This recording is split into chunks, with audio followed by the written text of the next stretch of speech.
Morning.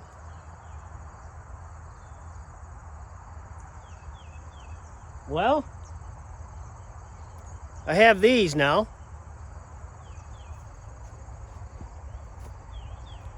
And I still have this. Let's get going.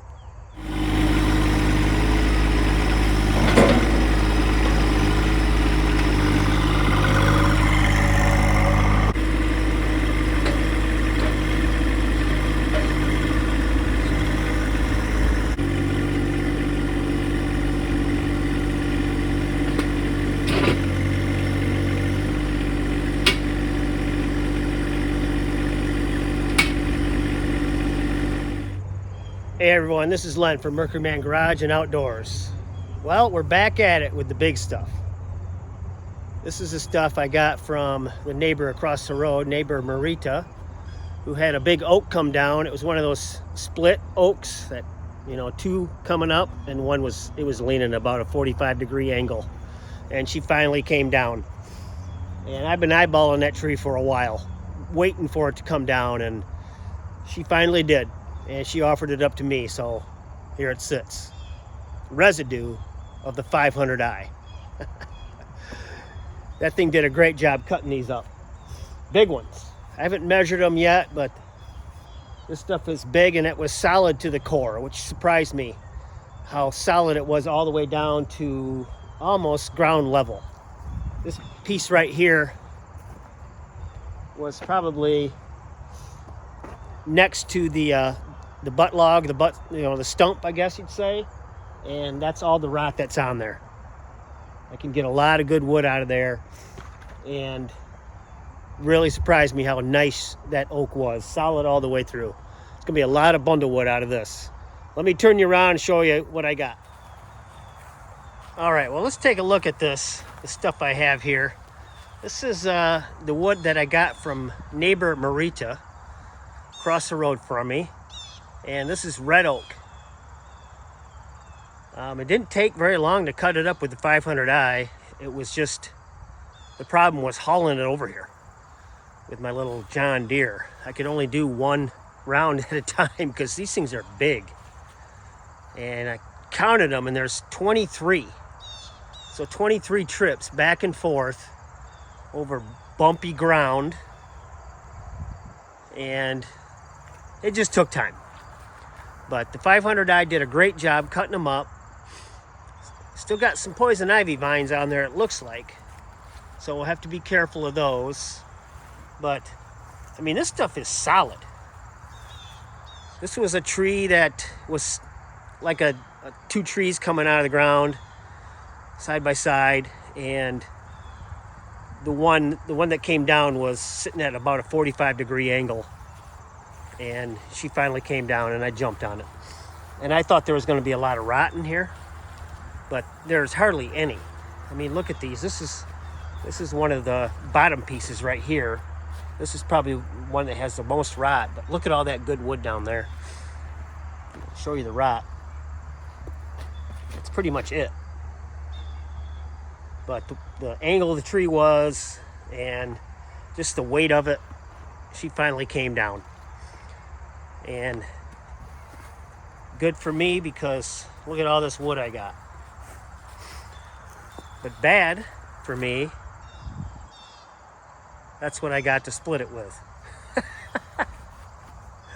And yeah, I could noodle it down. I could do that. I definitely have the saw to do it quickly. And I might do some of the bigger ones that way. Some of these smaller ones, I think I'm just gonna bust in half and go from there, start there, and maybe I'll noodle some of these bigger ones. That's another way of doing it. So, all right, let's get going. Real quick here a minute, guys. I want to show you something here. I want to show you my table. An original. This is white oak. This was from the load of white oak that I got from the tree service a few weeks ago, and this is what's left of the white oak. The rest is in bunker number 3 and 3 IBC totes over here. So I got a lot of good wood out of it, It's just this one was a piece that it's just too small for bundle wood. I could have busted it up for cooker wood, but I thought this will make a great table for all my tools and a gas can.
Well, I will say this.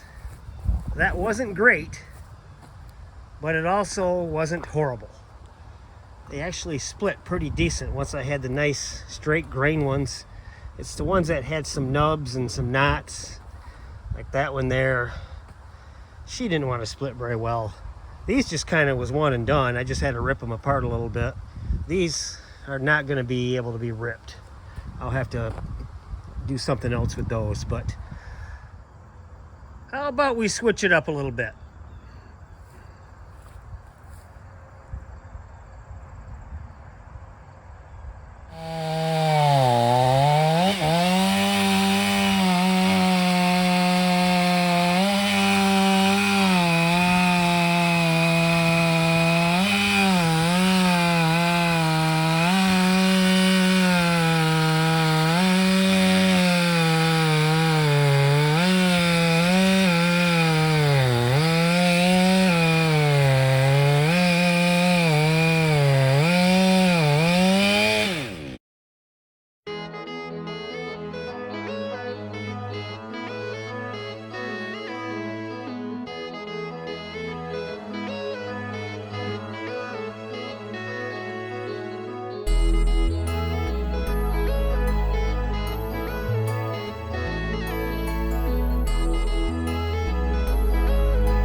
Yeah. That's the ticket right there, baby. I don't know why I was even messing with this thing. Like I said though, it worked pretty good for the smaller stuff. I could manhandle that around within reason. This stuff, no way. 500i chewed it right up.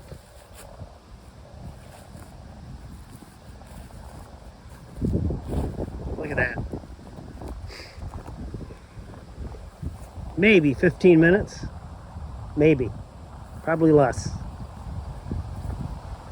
What was I thinking?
Alright guys, well we got the first round of red oak from neighbor Marita stacked in the woodshed.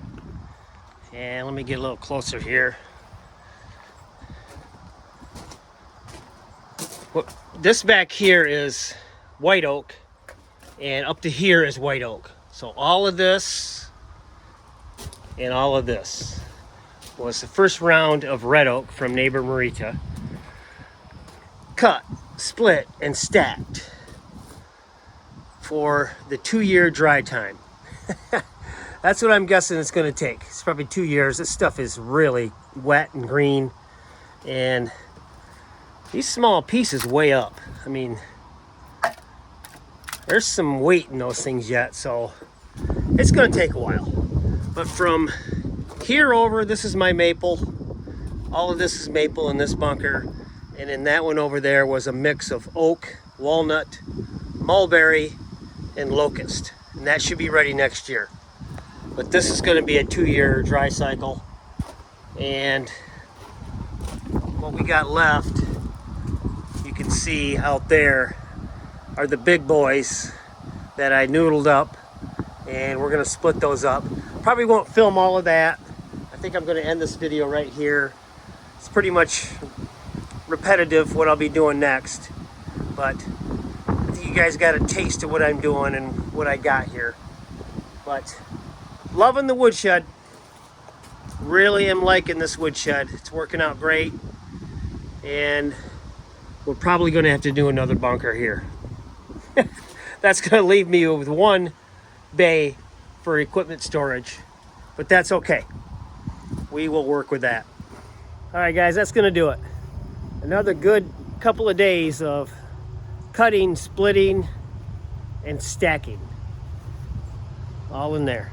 So we're making good progress for the next couple of years.